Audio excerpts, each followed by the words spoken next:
So do you think that the first people that smoked tobacco or drank alcohol, do you think they knew what they were doing when they got into it? You know, I've often wondered, like, who was the first person that said, "Hey, this looks like it'd be great if I just lit it on fire and inhaled the fumes." Or maybe with hops, like, who was the first person to be like, "Hey, let's throw this in here," and then I guess it would be the same with tea and coffee as it was with hops. Like, hey, let's just boil this and see what happens, see what the outcome is. That's a weird thing to think about, I know, but it's a great way to start the video. All right, so after that opening, this should be a fun video. So I wanted to make this video because February 16th, 2022 was the last time I had a cigarette. As of February 16th, which is around the time this video is coming out, I'll have been 2 years smoke-free. And for me, that's a huge deal because I think my first cigarette was probably 2006 or so. I didn't really start picking it up though until about 2009, 2010 when I was on active duty down in Fort Hood, Texas. And I knew that it wasn't healthy for me, but I decided that, you know, hey, you only live once. And apparently I wanted to shorten my life. It seemed like a good idea at the time, okay? Other people were smoking. That's how, when the non-smokers were working, the smokers were on a smoke break. And that seemed like a good idea to me. So I tried it out and I told myself, you know, it's okay as long as I don't buy a pack. And then I wound up buying a pack, and then I justified it. Well, you know, it's not a big deal. As long as I don't buy a carton, it's not really a problem. And then I started buying them by the cartons. And then when I was deployed to Iraq, it was even easier because it was like $1.50, $2 a pack. You know, it was super cheap over there to smoke. And I was even told by one of the psychologists over there, like, if you're going to quit smoking, don't do it while you're here.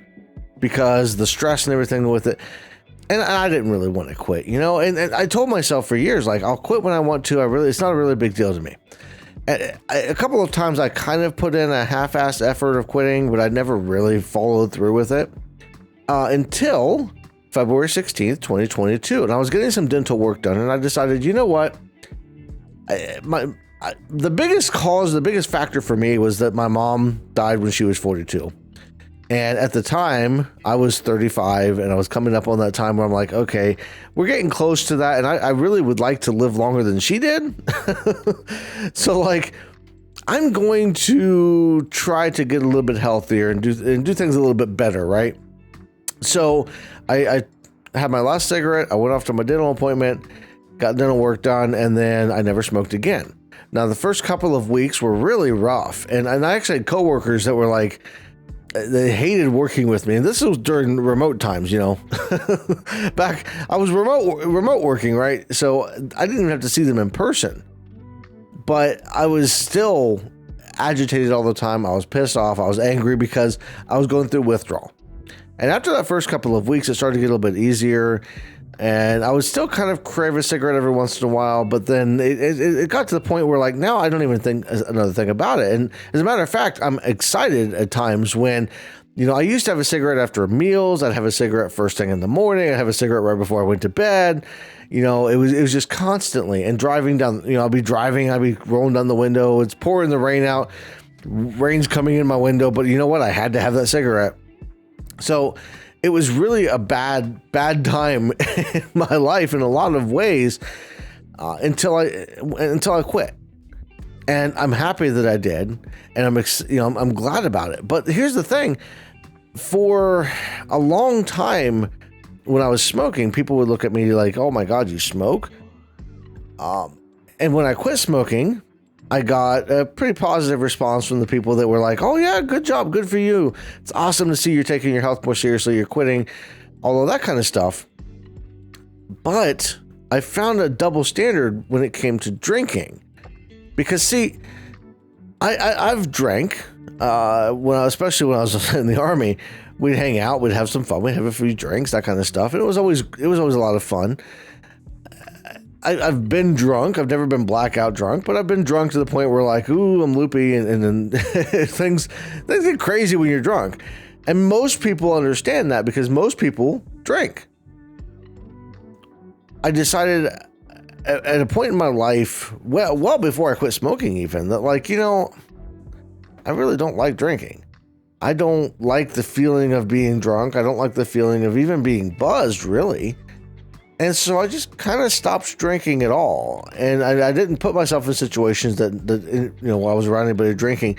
And the few times that I was in situations with other people, or when people asked me like, hey, you want to go out for some drinks, that kind of stuff. And my response, I don't drink. And I would get the same look from people of, what do you mean you don't drink? Sometimes they would ask, oh, well, why don't you drink? And they would assume that I had some kind of a religious reason for not drinking. And of course, I'm not religious. I'll probably talk about that in the video at some point. But like, that wasn't the reason. And then they're like, oh, well, maybe are you a recovering alcoholic? No, nothing like that. I just don't like to drink. And it floors people when I tell them that. And I'm like, okay, how is this double standard between smoking and drinking? You quit smoking and people applaud you and it's great that you quit smoking, but you quit drinking and everybody looks at you like you're weird.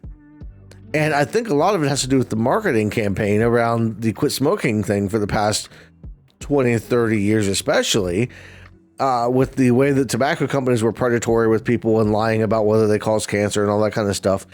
And it also has to do with the numbers and what people look at, because realistically, I was looking up the numbers on the World Health Organization as well as a couple other websites. I'll link all of these down in the description below so you can check them out for yourself if you're curious.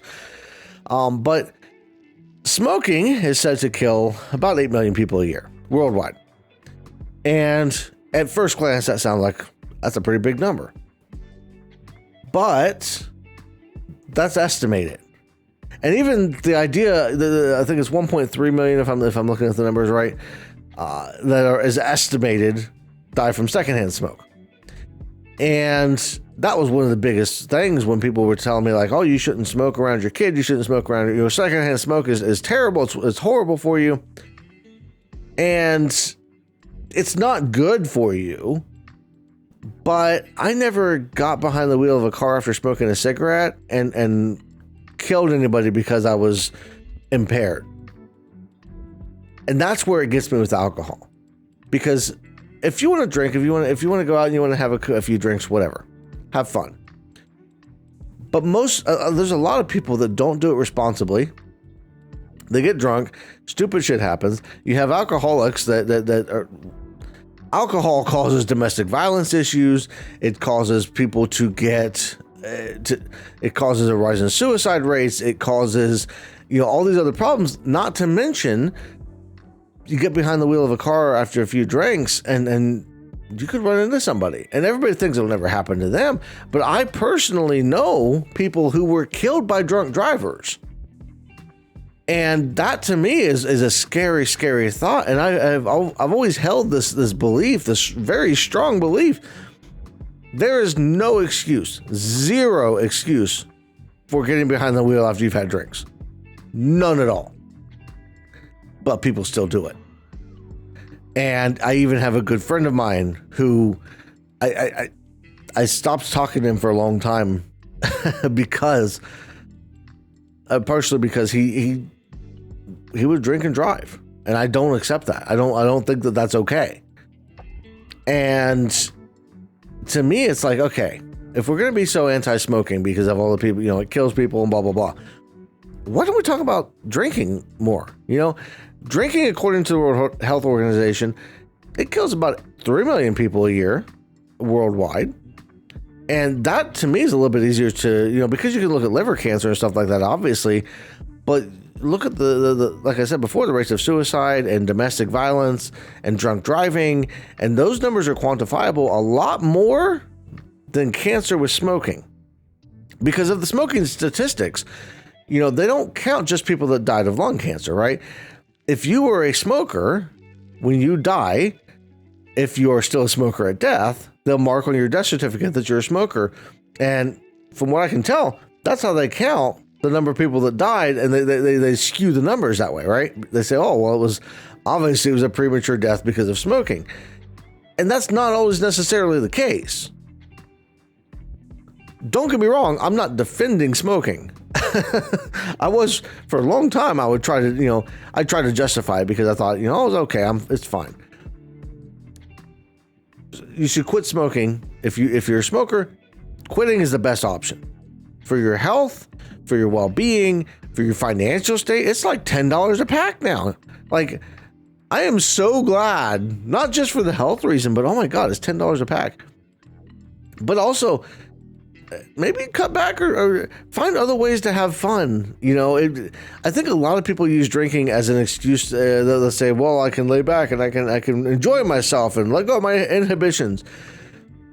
Maybe practice, as a person saying, I'm going to try to have fun without alcohol and see what it's like.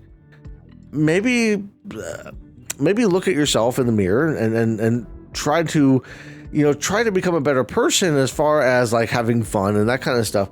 And it's not that you're nobody's a bad person because they need, they think they need alcohol to have fun. It's just you've deceived yourself into thinking that you need alcohol to have fun. And if you would just take some time to sit back and relax and be like, you know what, maybe I could have fun without drinking. And that's going to be probably the most controversial thing that I've said so far on this channel, but it's true. And I know I'm not the only one out there who can have a good time and enjoy my life without drinking. There are plenty of other people out there that don't drink and they have a great time doing things. It's all about where you're at in life, and realistically, there's a lot of people that, especially in coming out of the pandemic and stuff, people they were used to going out drinking on Friday nights with their friends, their coworkers, whatever. They go to bars, they go to clubs, whatever. And then, of course, the pandemic shut all of that down. And I think that there was a large number of people during the pandemic that realized that, I don't need this to actually have fun. And there are people that still do it, and it's going to get back in because that's the way that the human nature is. But realistically, you don't actually need to drink to have fun. And if that's the only reason you're drinking, maybe look at maybe you're having the wrong kind of fun. Honestly, if your reasoning is, that's how I loosen up, that's how I have fun, I go out to the club, I go out to the bar, and I need a drink to have fun, maybe you're doing the wrong thing. Maybe you would be having more fun in a different activity. I mean, think about that logically. If you have to inhibit your mind, if you have to take something to loosen up, to enjoy the moment that you're in, maybe the moment that you're in isn't really that enjoyable to you. And maybe you need to step back and look at, what you think is socially right versus what you actually want to do. I think too many people are afraid of, well, if I don't do this thing, I'll be looked at as a pariah. Nobody will want to be around me. That's not the crowd you want to be around in the first place. It's just something that you got to really focus on. Open up, evaluate your life, evaluate, why do I drink? Why do I do this? And then try to really get into it, because that was a big thing for me. When I decided to stop drinking, I was like, and I didn't drink often. It's not like I've never drank like on a daily or even weekly basis. But the times that I would drink, I was looking at it like, why am I drinking? What is the point of all of this? And I really couldn't come up with a reason. And I really hated like being drunk and not being able to make good choices, because when you're drunk, you're not making the best choices. You're not thinking straight. So for me, it was a no-brainer. And thankfully, I'm married to somebody who's on the same page as me with that. She was never a big drinker either. So like we were able to quit drinking together, and we still have the occasional glass of wine. There's nothing wrong with something like that. I don't get buzzed. I don't get drunk. I like wine. Nothing wrong with that. A little taste here and there. Like it's like having a can of pop or something, it's not that big of a deal. And I think that that's really the way that we should look at it. So that's all I wanted to get out with this video. It's a topic that's been interesting to me, something I wanted to talk about and bring up, especially coming up on the 2-year anniversary of my last cigarette, and then it's really been weighing heavy on my mind. So I wanted to get that out there and talk about it a little bit. I've got a Patreon if you're interested. If you like this video and you want to subscribe, if you like the channel, maybe you've seen a few videos and you're like, man, I'd really like to help this guy out. go over to Patreon. You know, I've got that list up. You get your name in the video, all that kind of stuff. Early access to things like this, early access to I've got a philosophy and ethics series that I run on YouTube here that covers philosophy and ethics in video games. You know, that's something that if you're interested in that, you get those videos early. So there's a lot of really cool benefits and perks over there, as well as early access and behind the scenes stuff to my writing, because I've got some books that I'm working on. I've got a couple books out already. There's a whole bunch of really cool stuff. So go check it out. If that sounds like something you'd be interested in, like I said, like, subscribe, all the normal YouTuber stuff. Comment down below. Let me know what do you think about drinking and smoking in general. Do you smoke? Do you drink? Are you a former smoker? Former drinker? Let me know all that down in the comments below. I'd be interested to hear what you guys have to say. But that's all I got for now. I want to thank you all for watching. Everybody have a great rest of your day, and I will see you in the next one.